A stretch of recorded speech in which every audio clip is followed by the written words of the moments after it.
туулуп өскөн жериме келип ушу маалымат берип атканыма өтө кубанычтамын. Айтайын дегеним, бул биздин Арузат аял коомдук бирикме 16-жылы регистрациядан өткөн Бишкектен, анан ошол Арузат аял коомдук бирикменин түштүк региону боюнча төрайымы Фазилат Тажибаева эже азыр сөздү ошол эжем баштап берсин, анан калганын мен улап кетейин. Өзүм кесибим математик. Бек Симирген мугалим 5 жыл укук коргоочу болуп Аткен областында жетекчилик кылдым. Анан эми пенсияга чыксам дагы бүгүнкү күндүн көйгөйүн көрүп отуруп, Арузат аял коомдук бирикмесин түзгөнбүз. Мына 16 жылы деп айтып кетти. Ошондон бери ушул күнгө чейин биз бардык 7 областты кыдырдык. Өзүбүз командабызды түзүп алып, максатыбыз элдин аң сезимин көтөрүү. Айрыкча биз аялдар менен жолугуштук. Көптөгөн проблемаларды көтөрдүк. Өкмөтүбүзгө ушул жардам болсо экен, жерлерде аялдар менен кандай иштерди алып барыш керек экендиги боюнча биз практически көрсөттүк. Мен мисалы үчүн пенсионермин. 21 жыл иштеген акым СССР бузулганда калып кетти. Пенсион фонддо, профсоюзда жана башка алган эмелерде менин акчам калып кетти. Ошон үчүн мен аз пенсияга чыктым. Мага окшош мугалимдер, иштеген кызматкерлер аз пенсияга чыгып калды. Ал кайда калды деген суроо туулат. Эмне себептен үй бүлөңдө бөлүнүп кеткенден кийин атаң ар бир нерсеге калган нерсесин дүнүйөсүн бөлүп берет да, бала мына уйду саап сен жашагын, мына эчкини жеп сен жашагын деп. Дагы ошондой эле 15 сайыздык республика жоюлуп кеткенден кийин ар бирибиздин калган мурасыбызды бөлүп бериш керек болчу. Так ошол мурас бар экендиги жөнүндө кабарым болду. Мына өзүңөр көрүп отурасыңар, 5 мамлекеттин мүчөсү Алмаканбекова Россияда жүрүп, ошондой адамдар изилдеп аткандар менен таанышып, документальный көрүп, ошол нерсени көзү менен, ошол кыймыл азыр Россияда жүрүп атканын көрүп, ошолор менен катышып, пресс-конференцияда берди, өткөндө Шашулин менен.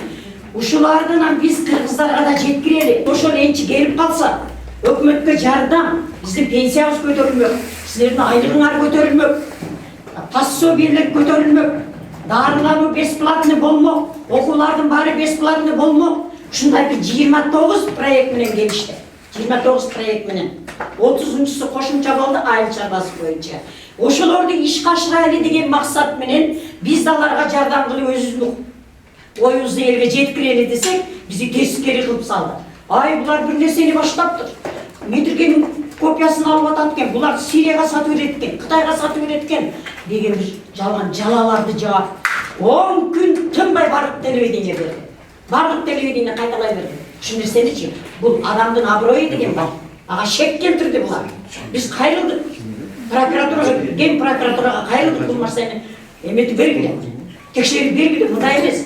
Биз эч кимге эч нерсе обещать кылган жокпуз. Ошолордун баарын азыр ушул силердин жардамыңар менен кайра ошол эмен айтып коелу дедик. Эмнеге кечигип берип атканыбызда билип койгула. Себеби ушудан кабар бизге кечээ күнү келди. Бул документтерди туурулаш оңой иш эмес. Анын баары документальный болду. Жакында Кудай буйруса Кыргызстанга ошол проект кирет деген бизге кабар келди. Мына Москвадан барып келдик. Алмакан 1 ай кыдырып, 1 ай элдер менен жолугушуп ошол кечеги адамдар менен иштеп келди. Бүгүнкү күнү эми силерге эч кандай коркпостон, үрпөстөн жакшы маанай менен жакшы кабарды айтканы силерди чогултуп отурабыз. Бул эмеге жөн эле барып калбайсың да, туурабы? Көчөдө жүргөн эле бирөө барып эле ушул нерсеге аралашып калбайт. Ошон үчүн баягы түшүнүктүү болуш үчүн айтып атат да бул эжечи. Анан көчөдөн келип эле аялдарды чогултуп эле, анан мындай деген тапшырма бериш да кыйын.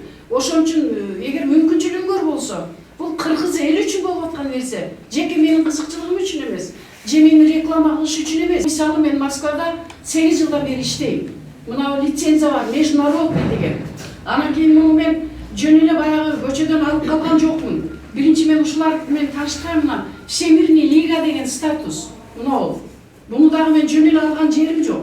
Мына болсо Германиядан алгам алтын медалы менен, диплому менен. Көрүп атасыңар. Анан ушул 11 жыл болду мына быйыл. 11 жылдан бери мен ошо чет элдерде 5 мамлекеттин мүчөсү болуп, ошол жакта жүрүп, анан ушул кыргыздардын ушундай мурасы бар экенин угуп, Анан ошого катышып, ошону билгенден кийин, анан кийин мен аракет кылып баштадым ушул боюнчачы. Бардыгыбыздын үй бүлөбүз бар, ишибиз бар дегендей, силер мына Кыргызстанда жүргөн болсоңор, мен дүйнө элин кыдырып келдим ушул боюнча изилдеп. Кыскасы, мына Шашурин Сергей Петрович дегенди дагы өткөндө бул түрмөдө жаткан экен, анан бул афера экен деп чыгарып бердиңер. Бир нерсени акыр башынан акырына чейин угуп, билип, түшүнүп туруп анан кийин чыгарсаңар жакшы болот да. Ооба, бул Шашурин Сергей Петровичте ушул акчанын айынан бул эки жолу Госдумада депутат болгон адам. Анан Советтер Союзу учурунда финанс министри болгон адам.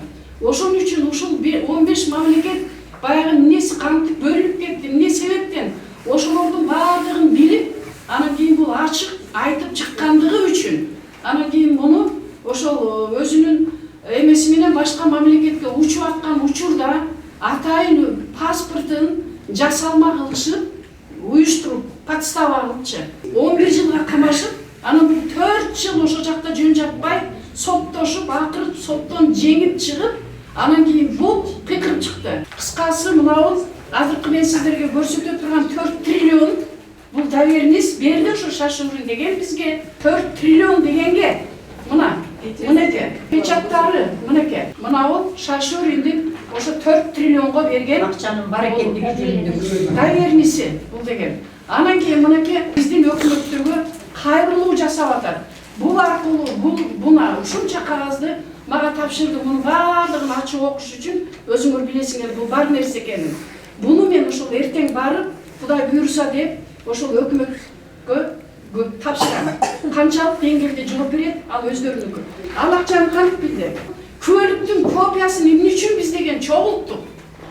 Биздин Советтер Союзундагы туулгандардын күбөлүктөрүндө паспорттардын копиясы неме? Паспорттарында ошол актив бекитилген экен 47-жылы Сталин.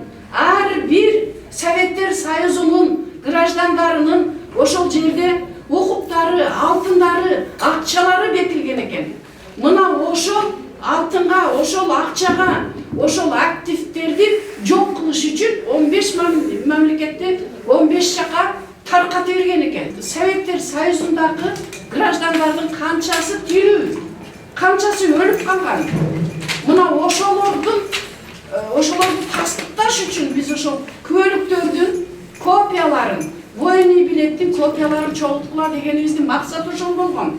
Мен ошол элге кичине пайдасы болсун деп, мына ошол документтерди баардыгы бүгүнкү күнү Кудай буйруса жетчү жерге жетип, ал жакта акчалар бөлүнүп, мына жакын арада бул боюнча чоң биздин Кыргызстанда жаңылык болот. Мен муну уверенный айта алам. Бизге негизги керек нерсе ошо эми сиздер күбөлүктөрдү, военный билеттерди, паспорттардын копияларын чогултаттар Союзга. Чогултуп Канча чогулттуңуздар? Гранттар болуп, бир 3 миллионго жакын чогулттук. 3 миллион беришке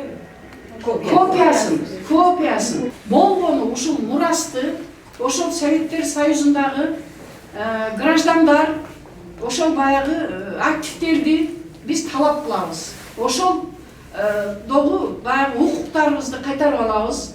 Анан биз көрүнгөнгө карыз болуп, баягындай чачыбыз агарып кыйналыштын кереги жок. Биз ошол болгон биздин өзүбүздүн укуктарыбызды, өзүбүздүн активтерибизди, өзүбүздүн алтындарыбызды кайтарып алыш. Биз тирүүбүз, биз өлүп калган жокпуз. Ошол эле болгону. Башка эч кандай эме жок. Эми туура бул нерсеге баягы ишениш өтө кыйын нерсе, бирок качандыр бир кезде келгенден кийин анын бүгүнкү күнү баягы тескери баягы болуп аткандар баардыгы түшүнүп калар деген үмүттөмүн. Кудай буйруса бул бар нерсе. Кудай буйруса эч качан үмүтүңүздөрдү үзбөңүздөр. Кудай буйруса биздин Кыргызстанда аябай сонун жакшы доор, жакшы жашоо, баардыгы жакшы болот.